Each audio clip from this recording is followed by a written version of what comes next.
자, 오늘의 말씀은 사랑으로 세워지는 공동체라는 제목으로 말씀을 볼까 합니다.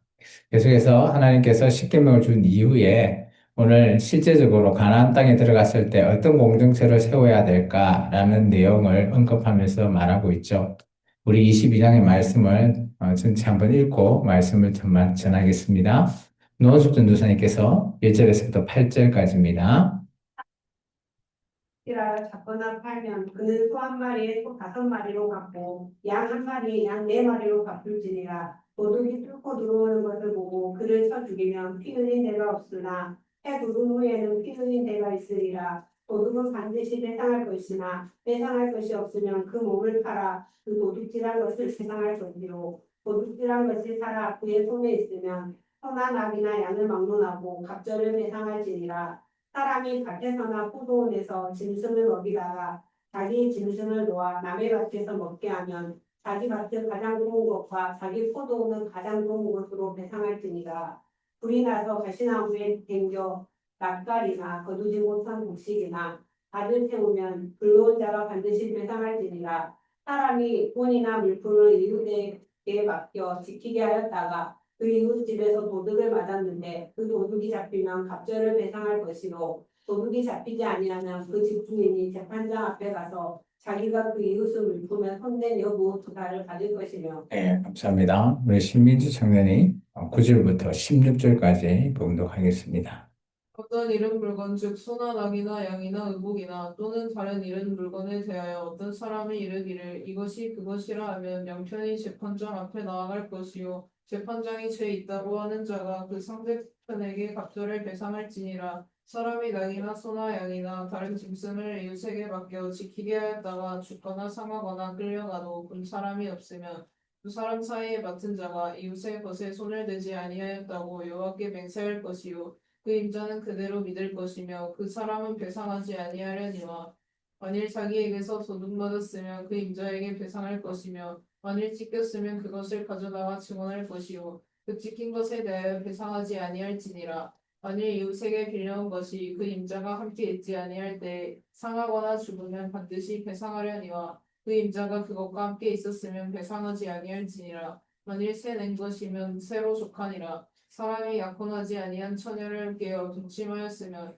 납폐금을 주고 아내로 삼을 것이며. 네, 감사합니다. 네, 신해주 청년이 17절부터 27절까지 봉독합니다. 를 받으라면 처녀에게 납폐금으로 돈을 외치리나 그는 무당을 살려두지 말라. 짐승과 행하는 자는 반드시 죽일지니나 여호와 외에는 당신에게 제사를 드리는 자는 없느니라. 너는 이방 나그네를 압제하지 말며 그들을 학대하지 말라. 너희도 애굽 땅에서 나그네였음이나 너는 과부나 고아를 해롭게 하지 말라. 내가 만일 그들을 해롭대함으로 그들이 내게 부르짖으면 내가 반드시 그 부르짖음을 들으리라. 나의 노가 명령함으로 내가 칼로 너희를 죽이리니 너희들 아들은 과부가 되고 너희 자녀는 고아가 되리라. 내가 만일 너와 함께한 내 백성 중에서 가난한 자에게 돈을 구워주면 너는 그에게 채권자 같이 하지 말고 부자를 받지 말 것이며 내가 만일 이웃의 옷을 전망받거든 해가 지기 전에 그에게 돌려보내라.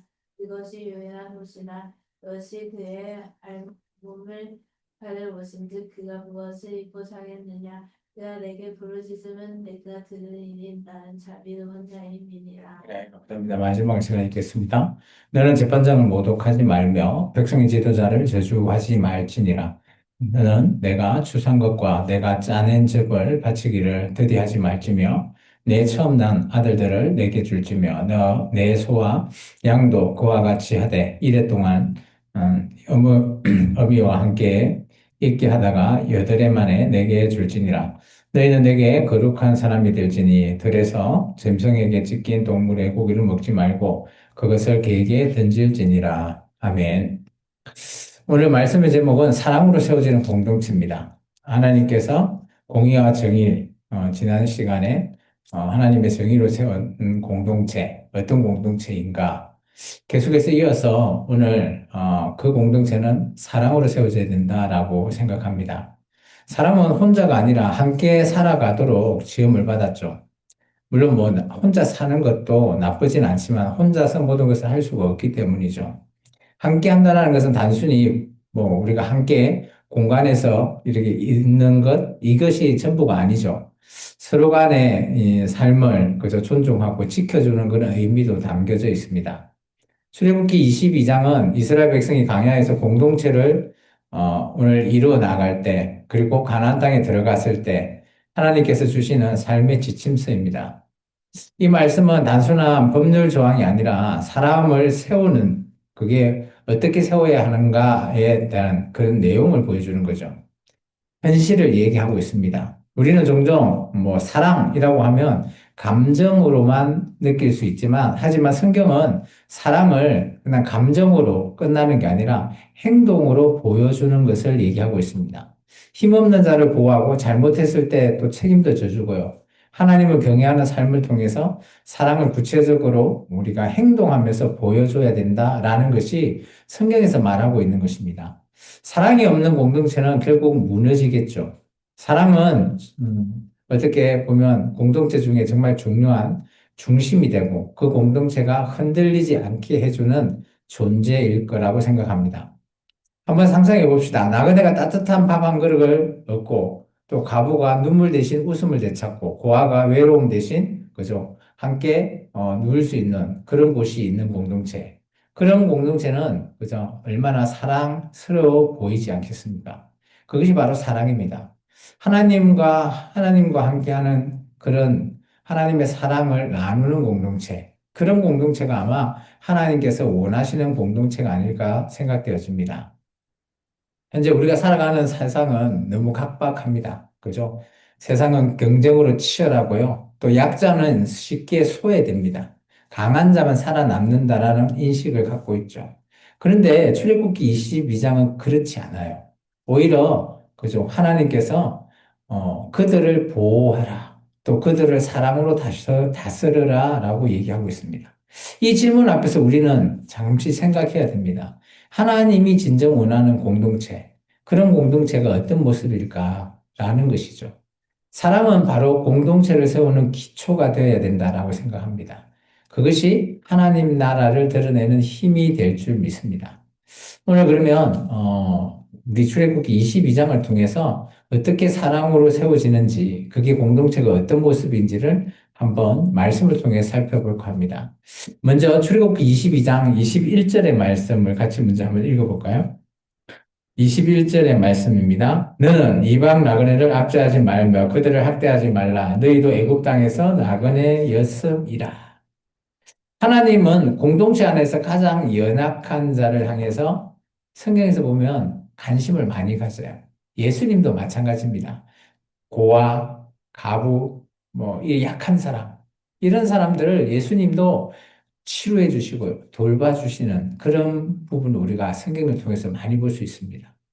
그런 자들이 왜 그런 자들을 우리가 봐야 될까? 그런 자들을 돌봐야 할까라는 것입니다.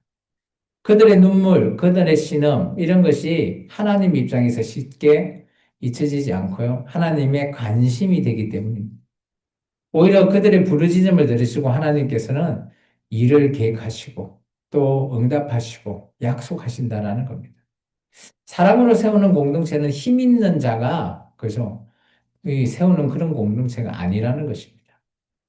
누군가의 아픔, 이런 걸 외면하지 않고 함께 해주는, 그리고 그렇게 있을 때 오늘 하나님의 사랑이 그죠? 우리를 통해서 그들에게 흘러갈 때 그들 또한 공동체로 함께 하여서 정말 이 공동체가 그죠? 하나님이 원하는 사랑으로 단단하게 세워지는 공동체가 되어지지 않을까 생각합니다.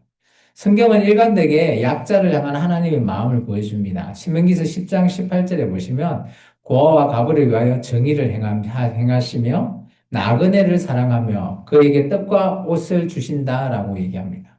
하나님은 정의와 사랑으로 약자를 돌보는 그런 분이시죠. 시편 기자도 마찬가지입니다. 시편 146편에 보면 그죠? 억눌린 사람을 위해 정의와 심판하시며 줄인 자에게 먹을 것을 주시는 그 사람이 여호와 하나님이시다라는 겁니다. 하나님은 억눌리고 눌린 자, 이런 자들에게 자유를 주기를 원하죠. 마치 이 애굽에서 종이 되었던 이들을 자유시켰던, 그죠? 출애굽을 통해서 자유를 주셨던 그런 하나님. 그래서 오늘 21절에만은 너희가 애굽에서 나그네 됐다. 그거 잊지 말라라고 하는 이유가 바로 거기 있지 않습니까? 오늘 우리의 삶 속에서도 이 말씀은 여전히 살아 움직입니다. 교회에서, 또한 우리 가정에서, 직장에서, 아니면 우리 사회에서 약자를 보호하는 것, 그게 사랑으로 세워지는 공동체입니다. 그런 공동체가 많이 모이면 우리나라가 더 사랑으로 세워지겠죠. 사랑은 따뜻한 말만 하는 것이 아니라 누군가의 눈물을 닦아주는 행동하는 것까지가 사랑이라고 얘기합니다. 우리가 누군가의 손을 잡아줄 때 그 사람이, 그죠? 그 손을 잡은 사람이 하나님의 사랑을 느낀다면 그것이 사랑이 전해지는 것.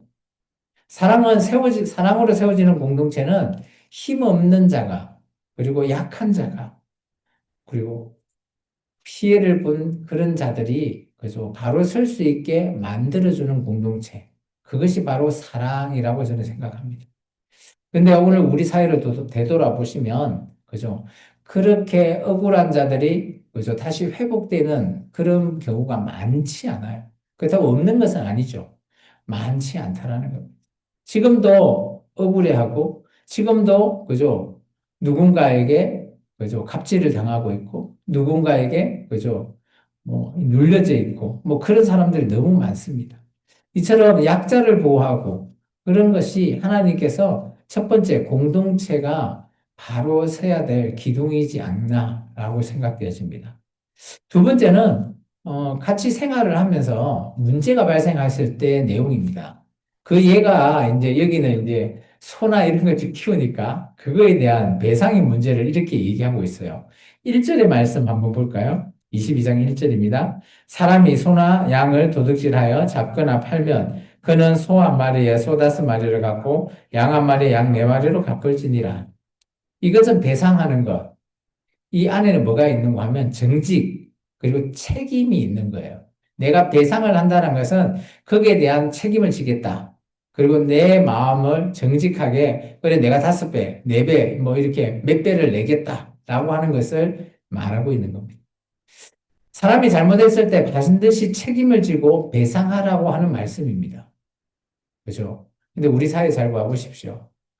누가 책임을 지려고 합니까? 회피하려고 하고 남 탓으로 다 돌리고 있죠. 그게 지금 우리 사회의 모습입니다. 그렇지만 그곳에서도 책임지는 또 일부의 사람들이 있다라는 것이죠. 아직까지 하나님의 그런 사랑의 공동체가 세워질 수 있는, 또한 그들을 통해서, 그죠? 하나님께서 원하시는 그런 나라가 이 땅에 존재할 수 있는 이유를 또 몇몇 사람을 위해 때문에 하나님께서 계속 존재하지 않을까, 이 나라를. 그렇게 생각하기도 합니다. 억눌린 자가 회복되고 공동체가 신뢰를 지키는 그 길, 그게 책임을 지고 배상하는 그 사람의, 그죠? 그런 사람이 있기 때문에 가능하다는, 사랑은 책임지는 행동이다라는 것이죠. 공동체가 정직을 잃으면 서로를 의심할 수밖에 없습니다. 결국 사랑이 무너져 내려요. 잘못을 인정하고 책임을 다할 때 공동체가 더 단단해진다라는 겁니다. 하나님은, 그죠? 사랑을 말만 하는 것이 아니라, 그죠? 삶으로 증명하라라고 말씀하고 있습니다. 고린도전서 말씀을 보시면 불의를 기뻐하지 아니하며 진리와 함께 기뻐하라는 겁니다. 내가 불의를 보면 속에서 막 불이 나고 화가 나야지 된다라는 겁니다. 대신 진리를 만나면 엄청 기뻐해야 된다라는 거예요. 여러분 그렇습니까? 사랑은 진리와 함께 온전해지기 때문이죠. 에베소서 4장에는 이렇게 말합니다. 그런즉 거짓을 부리고 각각 그 이웃과 더불어 참된 것을 말하라. 이는 우리가 서로 지체가 되었다. 이 지체라는 것은 공동체를 얘기하는 거죠. 단순히 도덕적인 그런 책임 이것뿐만 아니라 공동체를 지탱해 나갈 수 있는 사랑, 그것을 말하고 있는 겁니다. 오늘 우리 삶 속에서 정직과 책임은 우리 공동체를 세우는데 중요한 힘이 됩니다. 누군가를 의심하고 누군가를 속이고 내가 회피하고 누군가에게 탓을 돌리고 이것은 교회뿐만 아니라 우리 가정에서도 불신을 낳고요. 우리 사회에서, 직장에서, 나라에서도 다 불신을 낳을 수밖에 없죠. 신뢰라고 하는 단어가 사라지게 되기 때문입니다. 신뢰가 없으면 사랑 또한 없다라는 겁니다. 그것이 어떻게 보면 다른 단어지만 동일한 단어라 생각되어집니다. 책임을 다하는 모습은 공동체를 다시금 안전하게 만들 수 있고요. 서로 마음 간에 평안을 누릴 수 있는 겁니다. 사랑으로 세워지는 공동체는 이토록 정직과 책임, 이것을 외면하지 않고 그대로 지켜내는 것, 잘못을 숨기지 않고 책임을 회피하지 않는, 그리고 진리와 함께 기뻐하는 공동체, 그게 사랑의 공동체라는 것입니다. 세 번째는 하나님께서 이렇게 말씀하십니다. 우리 22장 좀 뒤로 넘기면 28절의 말씀 있죠? 28절의 말씀을 읽겠습니다. 너는 재판장을 모독하지 말며 백성의 지도자를 저주하지 말지니라. 이게 뭔가 하면 재판장, 그죠? 판결하는 사람이잖아요. 요즘 같으면 사법부입니다. 그리고 백성의 지도자, 뭐 대통령이나 국회의원 같은 입법부, 행정부 이렇게. 그럼 지금 여기 28장에 8절에 26절에 얘기하고 있는 8절에 얘기하고 있는 것은 이 나라 지도자들을 그죠? 모독하거나 저주하지 말랍니다. 요즘 어때요? 우리 사회를 잘 돌아보면 뭐 각각 자기가 원하는 정치인들 뭐 그렇게 지지하기도 하지만 상대방에 대한 네거티브 어마어마하게 쏟아붓죠. 요즘 뭐 하여튼 너땡 투브 이런 것 때문에 그죠? 완전히 뭐 자기들끼리 빠지는 그죠? 그거로 달해버리는 그런 사람들, 그들 주장이 옳다라고 생각하고 막 이 나라 대통령도 까무쓰고 국회의원, 요즘 뭐 재판장들도 그죠? 판사들도 완전히 그렇게 하고 있습니다. 출애굽기 22장에는 그런 공동체가 오늘 사랑으로 세워지기 위해서는 그죠? 먼저 하나님을 경외하는 그런 경외심을 잃지 말아라는 겁니다. 왜냐? 재판장이나 지도자는 하나님이 세우셨다라는 겁니다. 하나님께 드릴 것을 거룩한 삶으로 우리가 생각한다면 오늘 우리 공동체 또한 그죠? 하나님이 세웠던 지도자를 향해서도 우리가 따라줘야 된다라는 겁니다. 물론 내 마음에 맞지 않을 수도 있죠. 그렇지만 이 나라, 이 공동체가 함께 가기 위해서는 사랑으로 함께 어울리기 위해서는 그렇게 해달라는 겁니다. 사랑은 사람을 향해서 따뜻한 마음으로 시작할 수는 있죠. 자기가 좋아하는 사람한테 그럴 수 있습니다. 그런데 그 중심에는, 그죠? 우리의 사랑은 흔들릴 수도 많아요. 감정에 의해서. 그런데 우리가 하나님을 향한 경외하는 마음이 중심에 있다면 우리의 마음은 흔들리지 않을 겁니다. 그래서 가장 중요한 것은 오늘 28장의 내용은 뭔가 하면 하나님을 경외하라는 겁니다. 하나님을 경외할 때 우리가 인간들도 인간과 인간의 관계도 더 사랑할 수 있다는 겁니다. 공동체가 하나 될 수 있다는 것이죠. 성경에서는 하나님의 삶이 공동체의 기초가 되는 내용을 말하고 있는 잠언 1장 7절이죠. 여호와를 경외하는 것이 지식의 근본이기는 미련한 자는 지혜와 훈계를 멸시한다. 정말 내가 똑똑하고 명철하고 할지언정 하나님을 경외하지 않으면 그것은 그저 무지한 자입니다. 하나님을 경외할 때 참된 지혜가 생기고요. 그 지혜가 공동체를 바른 길로 인도한다라는 거죠. 시편 기자도 마찬가지예요. 너희 성도들아 여호와를 경외하라. 그를 경외하는 자에게는 부족함이 없다라고 얘기합니다. 하나님을 경외하는 공동체는 그죠? 결핍이 아니라 풍성함으로 누릴 수 있다라는 겁니다. 그러면 잘 한번 보면 인간이 세워지는 이 공동체와 하나님을 경외하는 공동체는 달라야 된다는 걸 말하고 있죠. 오늘 우리 교회 공동체가 바로 그런 공동체가 되어야 된다는 겁니다. 오늘 우리의 공동체가 하나님을 경외하는 사랑 위에 세워질 때 그 사랑이 그죠? 뭐 단순히 사람을 사랑하는 그것은 기본이고요.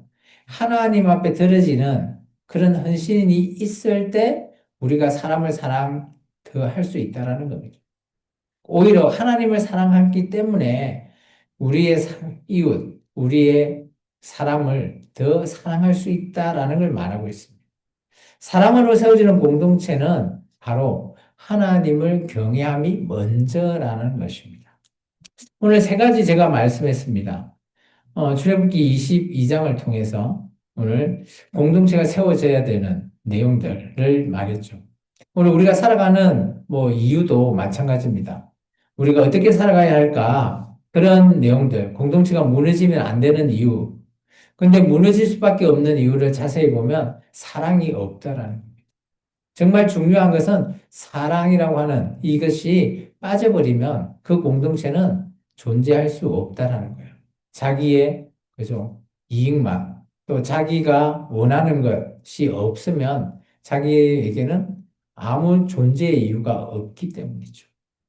약자를 보호하는 그런 사람, 공동체를 따뜻하게 만들 수 있죠. 또 정직과 책임을 다하는 사람은 공동체를 안전하고 든든하게 세울 수 있습니다. 마지막으로 하나님을 경외하는 사람은 공동체를 거룩하게 하죠. 그것이 저는 교회라고 생각합니다. 이 세 가지가 함께할 때 공동체가 단순히 그냥 모여있는 집단 얘기가 아니라요. 하나님께서 함께 거하시는 집이다라는 것입니다. 우리의 삶 속에서도 꼭 이것이 필요합니다. 이 말씀들이. 가정에서나 교회에서나 직장에서나 사회에서나 서로 사랑을 해야 됩니다. 그죠? 나하고 상관없다고. 요즘은 너무, 그죠? 나하고 관계가 없으면 나 몰라라 하는 거죠. 책임을 지지 않고 회피하는 겁니다. 그런 것은 사랑이 존재하지 않고 메말라가는 것입니다. 그렇다 보면 그 공동체의 끝은, 그죠? 안 봐도 뻔하다라는 겁니다. 근데 사랑은 거창한 건 아닙니다. 작은 배려, 또 우리가 할 수 있는 나의 진심으로 우러나는 말, 아니면 책임 있는 행동이라든지, 또 하나님을 향한 이 우리의 경외하는 마음을 그죠? 우리 공동체에게 한 명 한 명에게 전할 때 그것이 우리 사랑으로 든든히 세워져 나간다라는 거라고 생각합니다. 우리가 그 사랑을 실천할 때 하나님은 우리에게 공동체로서 축복해 주시고 세상 속에서 빛과 소금으로 사용한다라는 것이죠. 오늘 말씀을 통해서 우리가 다시 사랑으로 세워지는 공동체가 그냥 꿈꾸는 거로만 만족하시지 마시고 이번 고난 주간을 통해서 예수님의 그 고난에 동참하면서 우리가 예수님을 또 말씀을 통해서 묵상하고 기도를 통해서 예수님을 생각하듯이 우리가 그런 예수님을 떠올린다면 우리가 옆에 있는 사람도 떠올릴 수밖에 없죠. 함께하는 가족이라든지 지인이라든지 또 우리 공동체의 식구들이 떠오를 겁니다. 그럴 때 그들을 향해서 기도해주고 그들에게 작은 또 말 한마디 해준 거나 따뜻한 위로를 해줄 때 행동으로 보여질 때 오늘 우리의 공동체는 정말 사랑으로 세워지는 공동체가 되지 않을까 여기집니다. 오늘 이 말씀을 통해서 정말 우리가 한 주간 또 고난 주간 잘 보내시고 또 부활절에 정말 부활의 영광에 함께 참여하면서 우리 생명나무교회가 정말 사랑으로 든든히 세워져 가고 있구나. 그것을 느껴졌으면 좋겠어요. 그러기 위해서는 우리, 내가 먼저 그것을 솔선수범해야 되지 않겠습니까? 자, 오늘 이 말씀을 이제 접을까 합니다. 기도하겠습니다. 참 좋으신 아버지 하나님, 감사합니다.